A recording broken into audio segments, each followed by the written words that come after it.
ஓம் நம சிவாய. பஞ்சபூதங்களால் ஆசீர்வதிக்கப்பட்ட நீ இந்த உலகத்தின் சாபத்தை நீக்குவாய், சாவையும் தடுப்பாய், சிவத்தையும் காண்பாய். ஓம் நம சிவாய.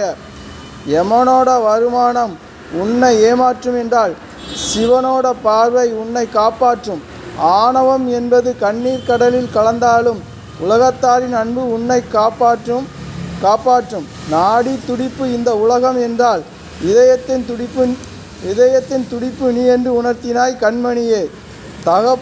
தகப்பன் என்பவன் தனக்கென்று நல்ல வாழ்க்கையை அமைத்து கொடுப்பான். தன்னை எரிக்கும் விஷத்தை கொடுப்பதில்லை என்று பொறுமையை தந்தீர்கள். பொறாமையை மாற்றினீர்கள் சிவமாக. அவர்கள் வாழ்கின்ற வாழ்க்கையில் அவர்களை தான் வெறுக்கிறார்கள். உன்னை அல்ல என்று உணர வைத்தீர்கள் சாகா வரம் தந்து. என்றும் பாசத்தோடு சிரஞ்சீவியாக விண்மீன். ஓம் நம சிவாய நாம உச்சரிக்கும் போது நரக கடலில் விழமாட்டாய்.